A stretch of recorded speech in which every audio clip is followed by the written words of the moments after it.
Class plus two का जो next very important topic related to our CBSE as well as competition is parallel plate capacitor. तो जैसा आपको last lecture में बताया था स्फेरिकल कैपेसिटर की दो इश्यूज आए थे, दो प्रॉब्लम्स आई थी। पहला कि स्फेरिकल कैपेसिटर का जो कैपेसिटेंस होता है वो बहुत थोड़ा होता है, it has very low capacitance. Second कि स्फेरिकल कैपेसिटर की वजह से जो इलेक्ट्रिक फील्ड या इलेक्ट्रिक एनर्जी है वो बाउंडेड नहीं थी, वो इन्फिनिटी तक डिस्ट्रीब्यूटेड थी या फैली हुई थी, जिसकी वजह से वो हमारे ज़्यादा यूज में नहीं आ रहा था।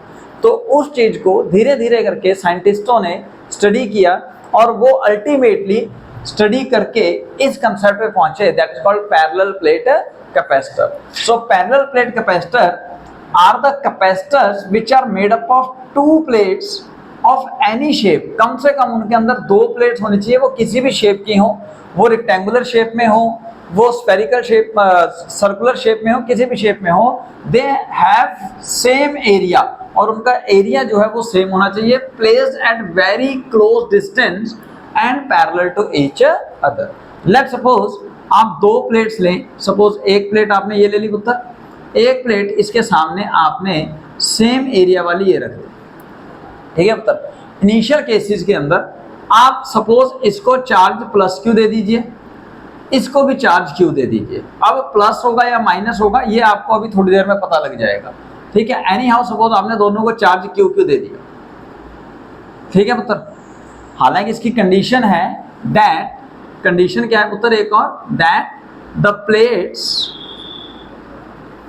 मस्ट हैव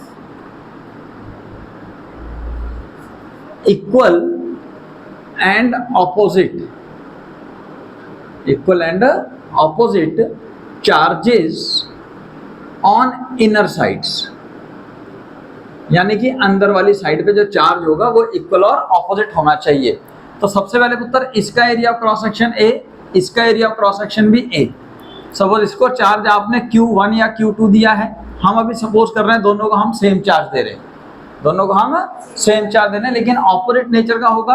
तो इसको आपने पॉजिटिव चार्ज दिया जो कि यूनिफॉर्मली डिस्ट्रीब्यूटेड है, और इसको आपने नेगेटिव चार्ज दे दिया एज पर द डेफिनेशन और condition required for the parallel plate capacitor. और इन दोनों प्लेट्स के बीच की जो सेपरेशन है वो है सपोज स्मॉल डी, और जैसा कि डेफिनेशन से रिक्वायर्ड है कि डी का वैल्यू वेरी वेरी स्मॉल होना चाहिए as compare to area of a plates, क्योंकि अगर डी का वैल्यू स्मॉल होगा तो फॉर्मूले से आप देखेंगे कि जो पैरेलल प्लेट कैपेसिटर का जो कैपेसिटेंस है वो लार्ज आएगा, अगर if d is very very small then that of the A. ये पॉइंट समझ आ गया पुत्र। अब हम सपोज कैपेसिटेंस की वैल्यू कैलकुलेट करके देखें। तो लेट सपोज कर लीजिए आप एक पॉइंट ले लीजिए इन बिटवीन समवेयर, कहीं पे भी आप, या इस प्लेट पे ले लीजिए, इस प्लेट के नजदीक ले लीजिए, कहीं पे भी आप एक पॉइंट ले लीजिएगा, ठीक है पुत्र। इस पैरेलल प्लेट की वजह से इस पॉइंट के ऊपर इलेक्ट्रिक फील्ड कहाँ को होगी, सपोज इधर को, से E1 रेडियली आउटवर्ड्स कितनी होगी। E1 का फॉर्मूला क्या है पुत्र, सिग्मा बाय 2 एप्सिलॉन नॉट। ये आपको याद होना चाहिए। Electric field due to a infinite uniformly distributed sheet का फॉर्मूला था सिग्मा बाय 2 एप्सिलॉन नॉट, यानी कि ये शीट अभी आप इनफाइनाइट ले रहे हो, ठीक है जी। अब इसी पॉइंट के ऊपर सेकंड शीट की वजह से जो इलेक्ट्रिक फील्ड आएगी वो आएगी अगेन इसी डायरेक्शन में। क्यों सर, नेगेटिव चार्ज की वजह रेडली इनवर्ड्स या टूवर्ड्स। तो ये E2 हो गया पता। E2 की वैल्यू क्या होगी sir, same sigma by 2 epsilon not.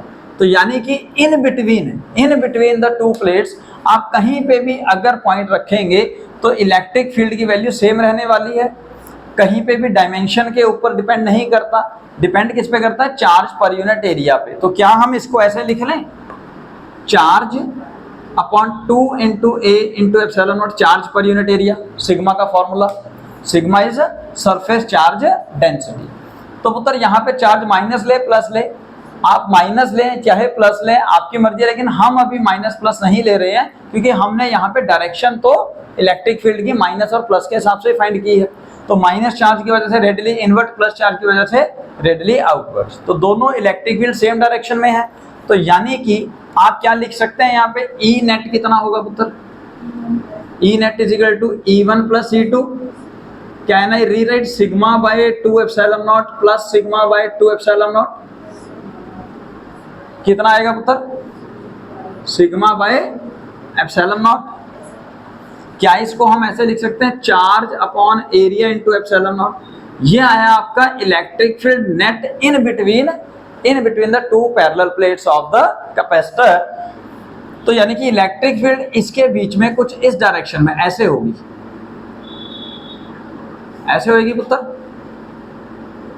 ये पॉइंट क्लियर हो गया।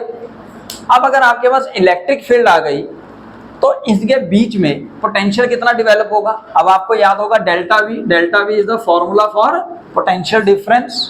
पोटेंशियल डिफरेंस का फॉर्मूला क्या था, याद कीजिए, E is equal to minus dV by dr।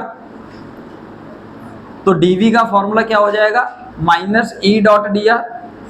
Negative sign only indicates electric field is in the direction of decrease in potential. Negative sign indicate करता है कि इलेक्ट्रिक फील्ड की जो डायरेक्शन होगी that is in the direction of decrease in potential.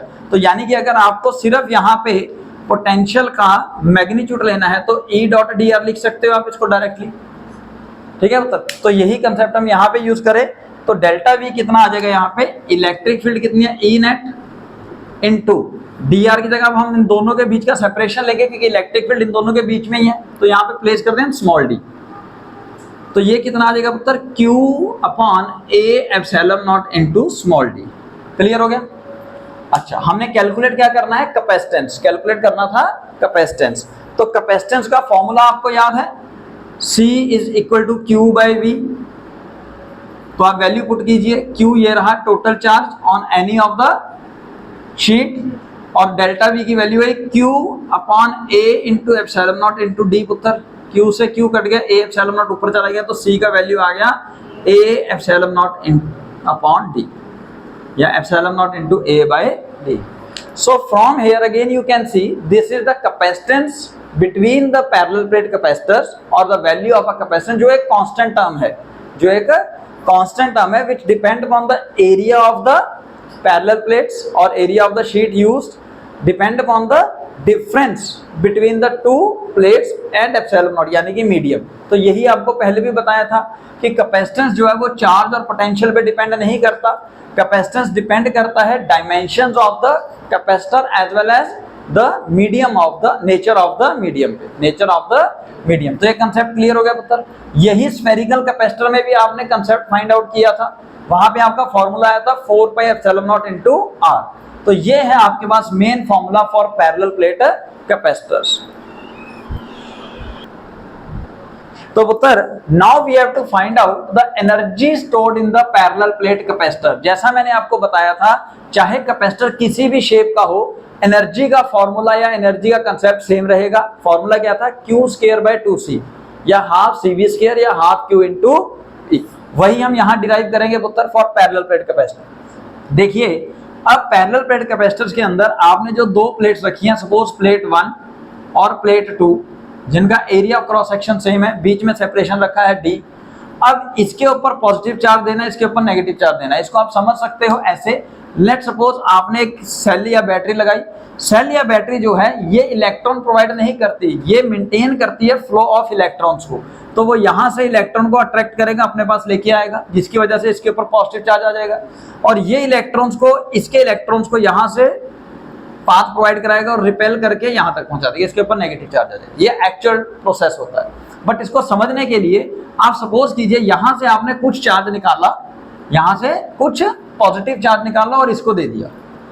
तो आपको जैसे आप पॉजिटिव चार्ज को निकाल के एक प्लेट से दूसरे प्लेट में दोगे तो आपको against the electrostatic force of repulsion work करना पड़ेगा। नहीं समझ आया? देखो, इसको एक चार्ज यहाँ से निकाला, इसको दे दिया, अभी तो कोई वर्क नहीं किया, शुरुआत में कोई काम नहीं किया, ठीक है ना पुत्र? क्यों? क्योंकि उधर कोई चार्ज हो था ही नहीं रिपेल करने के लिए। लेकिन अब जैसे जैसे आप चार्ज निकाल के इसको देते जाओगे, इधर चार्ज, पॉजिटिव चार्ज का वैल्यू बढ़ेगा, और पॉजिटिव चार्ज लेके आओगे तो फोर्स ऑफ रिपल्शन बढ़ती जाएगी, जिसकी वजह से आपको ज्यादा वर्क करना पड़ेगा। तो लेट सपोज कर लीजिए टाइम जब t = 0 हो, ये इजी वाला कंसेप्ट बता रहा हूँ और हमेशा यूज होता है और हमेशा हेल्पफुल होता है। जब टाइम t इक्वल टू 0 है, सपोज चार्ज कितना है 0, पोटेंशियल कितना है पुत्र यहाँ पे 0, पोटेंशियल कितना डेवलप हुआ अभी 0, और कैपेसिटेंस कितना है सर कांस्टेंट। कैपेसिटेंस कांस्टेंट, जैसे आपने कैपेसिटर बनाया वो कांस्टेंट हो गया क्योंकि वो सिर्फ डायमेंशन और मीडियम पे डिपेंड करेगा। अच्छा, suppose time t equal to से t लिया आपने, उस समय चार्ज, अब सपोज स्मॉल q आपने यहां से यहां ट्रांसफर कर दिया थोड़ा थोड़ा चार्ज ले जाते हुए, जिसकी वजह से यहाँ पोटेंशियल कितना डेवलप होगा पुत्र v is equal to q by c, as per the definition c is equal to q by v, ये फॉर्मूला था ना। तो भैया चार्ज अभी v गया है, सॉरी चार्ज स्मॉल q गया है, तो पोटेंशियल भी छोटा v डेवलप होगा, तो छोटा v कितना हो जाएगा जी छोटा q by c, c constant है पुत्र, वो चलता रहेगा। अब सपोज आपने चार्ज कैपिटल Q ट्रांसफर कर दिया, ऐसा कब होगा जब टाइम इनफाइनाइट होगा, और उस समय पोटेंशियल कितना डेवलप हो जाएगा जी Q बाय सी। ठीक है पुत्र, ओके। अब जैसा मैंने पिछले एक बार भी आपको समझाया था कि हम इस केस को स्टडी करेंगे, इस केस को, बीच वाले केस को, ना जीरो को ना इनफाइनाइट। सो अब आप यहाँ पे अगेन क्या करेंगे, टू कैलकुलेट द एनर्जी, जैसा आपको पता है एनर्जी स्टोर्ड, आप दो तरीके से इसको कैलकुलेट कर सकते हैं, is equal to the positive work done due to external force, जो आपने फोर्स लगाई है, या negative of work done due to internal force. Internal force conservative होनी चाहिए तब आएगा, तो यहाँ पे इलेक्ट्रिक फोर्स हम कंजर्वेटिव फोर्स मानते हैं। ठीक है जी, लेकिन हम जो कंसेप्ट यूज करेंगे वो हम करेंगे पोटेंशियल वाला। देखिए delta we is the potential difference. Potential difference का फॉर्मूला क्या होता है, work done due to external force divided by charge. ठीक है मतलब डिवाइडेड बाय चार्ज। तो इस हिसाब से वर्क डन कितना होगा, जो कि आपका suppose D Q charge, small D Q charge को अभी आप ट्रांसफर कर रहे हो, ठीक है जी, तो छोटा वर्क डन होगा इस हिसाब से। सो डी डब्ल्यू is equal to potential into d q, छोटा चार्ज, इस फॉर्मूले के हिसाब से ये हमने बना लिया अब तक। अब पोटेंशियल का फॉर्मूला क्या है सर, डी डब्ल्यू equal to potential is q by c into d q. Suppose ये आपको small amount of charge d q transfer करने में इतना वर्क करना पड़ा, अगर आपको टोटल वर्क डन कैलकुलेट करना है, यहां पे लिखें टोटल वर्क डन, तो टोटल वर्क डन कब कैलकुलेट करना है पुत्र, जब आपने चार्ज जीरो से कैपिटल क्यू कर दिया, क्योंकि चार्ज हमारा वेरिएबल है ना यहाँ पे। तो आप क्या करेंगे, to calculate the total work done या नेट वर्क डन, आप इस डी डब्ल्यू को इंटीग्रेट करेंगे, कहां से कहां तक, Q by c into d q लिखते, from zero to capital q. ठीक है मतलब अब जो डी डब्ल्यू के इंटीग्रेशन आपने W लिखा है, और यही एनर्जी की फॉर्म में स्टोर होगा, जिसको आप डेल्टा यू पोटेंशियल डिफरेंस कह, पोटेंशियल एनर्जी कह सकते हो, या better to say change in potential energy, change in, क्योंकि वर्क डन किया ना आपने, तो that is equal to work done, that is equal to now अब 1 बाय सी बाहर पुत्र, Q with respect to d q को इंटीग्रेट करोगे तो फॉर्मूला आ जाएगा जी Q square by 2 from zero to capital Q, from zero to capital Q। तो पुत्र एनर्जी लिख दो या वर्क डन लिख दो, तो फॉर्मूला क्या आ जाएगा जी 1 by c into q square by 2। एक बारी अपर लिमिट एक बारी लोअर लिमिट पुट करोगे, लोअर लिमिट 0 है तो गायब हो जाएगी, अपर लिमिट वैल्यू आ गई, तो यही आ गया आपके पास एनर्जी का फॉर्मूला 1 बाय 2 के क्यू स्क्वायर बाय सी। अब इसको इन टर्म्स ऑफ आपने C और V लिखना है, तो आपको याद होना चाहिए फॉर्मूला हाफ CV स्क्वायर। अगर आपको in terms of Q and V लिखना है तो half Q into V। So ये आपके पास तीन फॉर्मूले आ जाएंगे energy stored in a parallel plate capacitor.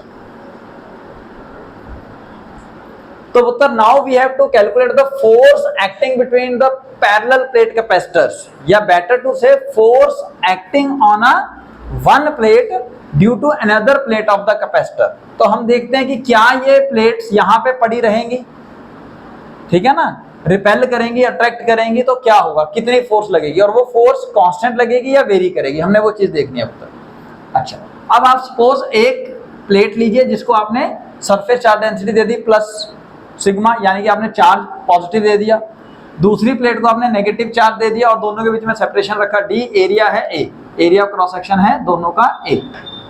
ठीक है पुत्र। अब आपने इस प्लेट के ऊपर सपोज करना कि कोई पॉइंट लेना है और उस पॉइंट के ऊपर इलेक्ट्रिक फील्ड कैलकुलेट करनी है, इलेक्ट्रिक फील्ड कैलकुलेट करनी है ऑन टू ड्यू टू 1। क्या फॉर्मूला पुत्र इलेक्ट्रिक फील्ड का इनफाइनाइट शीट की वजह से?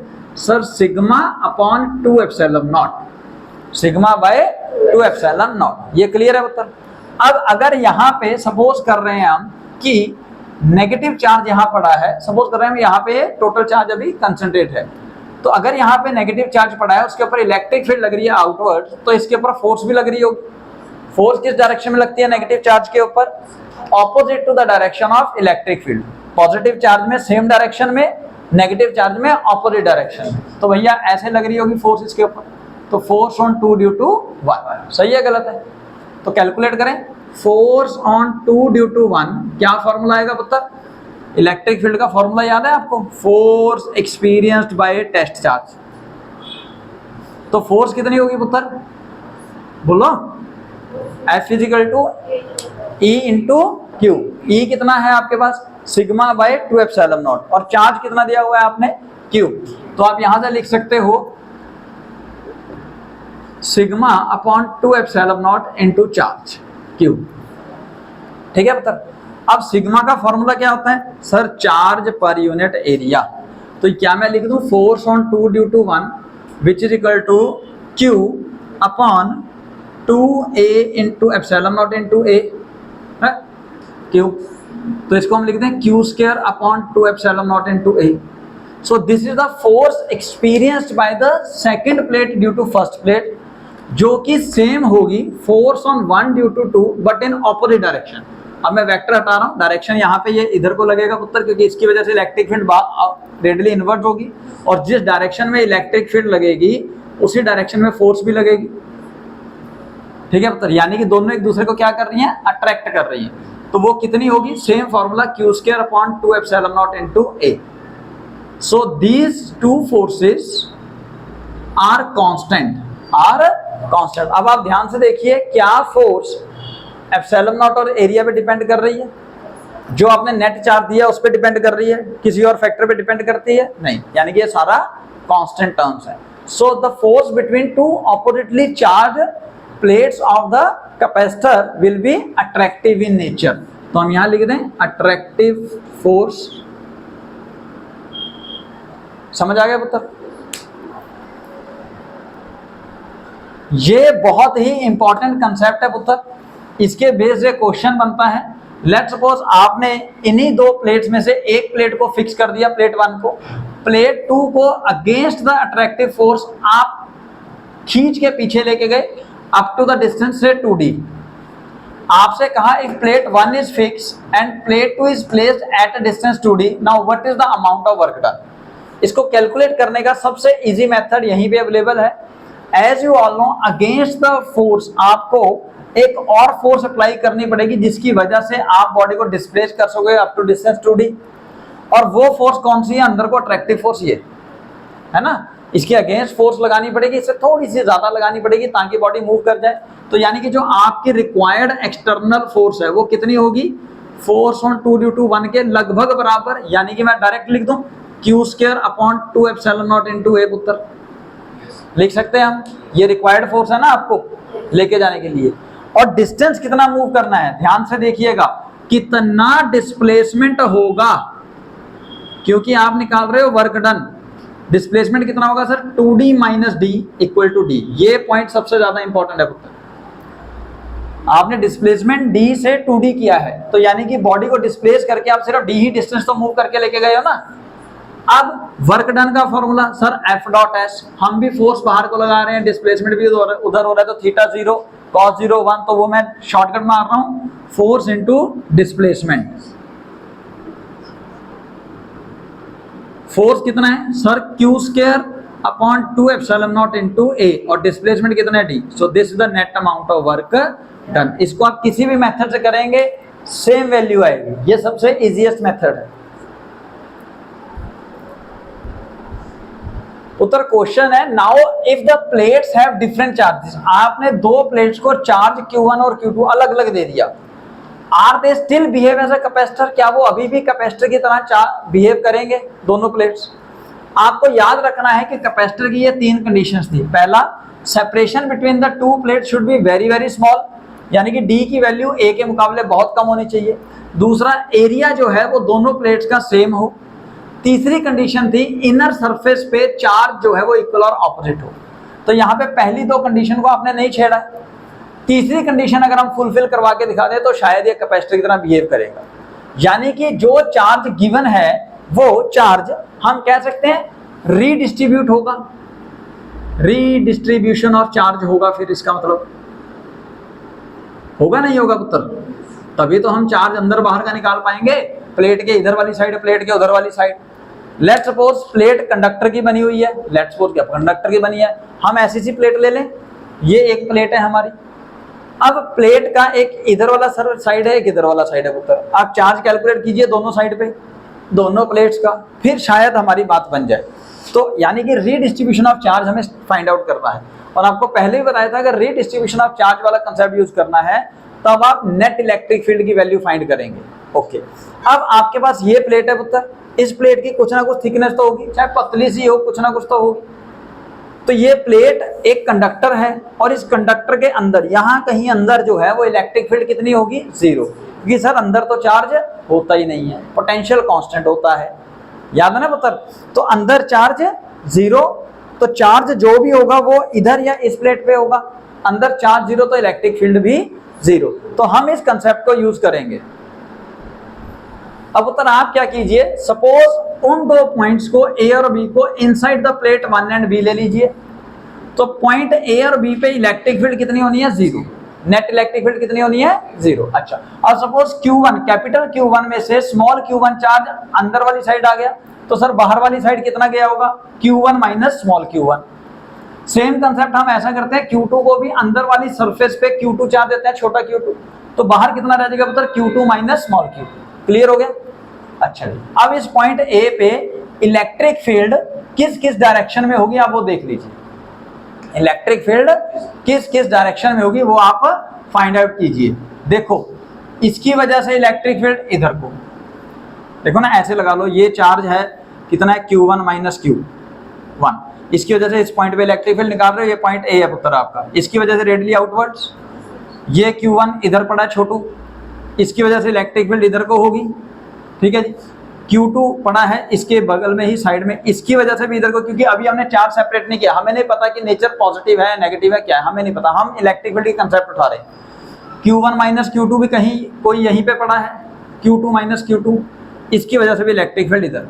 तो अगर मैं इसको 1, इसको 2, इसको 3, इसको 4 पॉइंट दे दूं तो ये E1 हो गया, ये E2 हो गया पुत्र, ये E3 हो गया और ये E4 हो गया, और इन सब का सम EA है जो कि 0 है। तो करें पुत्र, तो यहां देखिए आप ध्यान से, तो electric field at point A is equal to electric field at 1 की वजह से इलेक्ट्रिक, अच्छा इलेक्ट्रिक फील्ड का formula sir sigma by 2 epsilon not. क्यों?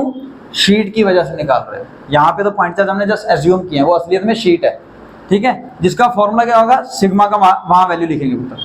तो यहाँ पे E1 कितना आ जाएगा पुत्र? इसकी वजह से Q1 minus Q1 divided by 2 into epsilon not plus, लेकिन अब सारी की सारी ऑपोजिट डायरेक्शन में है, ठीक है ना। इसको अगर उधर को पॉजिटिव है तो इधर वाली नेगेटिव होती है, ये आपको बताया हुआ है, ठीक है। तो यहाँ पे आप माइनस साइन लीजिए direct, it is Q1 by 2 epsilon not minus Q2 by 2 epsilon not minus Q2 small Q2 by 2 epsilon not. ये क्लियर हो गया पुत्र? अब आप इसको सॉल्व कीजिए। So 1 by 2 epsilon not common, अंदर जो जो रह गया उसको लिखो, Q1 minus Q1 minus Q1 minus Q2 minus capital Q2 minus minus plus Q2। तो सर ये कटता हुआ मुझे नजर आ रहा है, नजर आ रहा है? बाकी ऐड कर दो, Q1 प्लस Q, एक सेकेंड। तो पुत्र यहाँ पे आप सॉल्व कीजिए इसको, Q1 minus Q2 minus Q1 minus 2 small Q1 हो जाएगा पुत्र। आपको Q1 की वैल्यू चाहिए यहाँ से, तो ये इक्वल टू 0, ये इधर जाके 0 हो जाएगा, ये इधर आएगा माइनस वाला प्लस हो जाएगा, plus 2Q1 equal to Q1 minus Q2। So Q1 की वैल्यू आई माइनस Q1 की वैल्यू क्या आई, Q1 minus Q2 by Q2, या इसको आप स्मॉल Q रख लो। स्मॉल Q की वैल्यू क्या आई पुत्र, capital Q1 minus capital Q2 by 2। अब आप Q2 की वैल्यू निकाल लो ऐसे ही। Q2 की वैल्यू निकालिए आप with the help of electric field at point B. Electric field at point B कितना होगा पुत्र यहाँ पे, अब इस बार बताइए, इसकी वजह से इधर को होगा, बाकी सबकी वजह से इधर को होगा। ठीक है, आप वैल्यू निकालिए, सबसे पहले उसकी वजह से निकालो। Q1 minus Q1 divided by 2 epsilon not, ये सारे इधर का तो प्लस होंगे ना, plus Q1 upon 2 epsilon not plus Q2 upon 2 epsilon not minus, क्योंकि इसकी वजह से इलेक्ट्रिक फील्ड रेडियली उधर को होगी तो minus Q2 minus Q2 upon 2 epsilon not. ठीक है पुत्र, अब आप इसको फाइंड कीजिए, मैं डायरेक्टली लिख रहा हूं, तो EB की वैल्यू आनी है minus Q1 minus Q2 by 2। ये आप सॉल्व करेंगे तो आ जाएगा। तो आपको शो हो रहा है कि अंदर जो चार्ज है, अब मैं इसको हटा रहा हूं, जो चार्ज है वो कितना है, Q1 माइनस Q2 बाय 2, और ये जो अंदर दूसरी प्लेट पे चार्ज आएगा वो minus Q1 minus Q2 by 2। यानी कि यही तो हम चाहते थे कि इनर सर्फेसिस पे चार्ज जो है वो इक्वल हो इन मैग्नीट्यूड और ऑपोजिट हो, तो एक पॉजिटिव है तो दूसरा नेगेटिव है।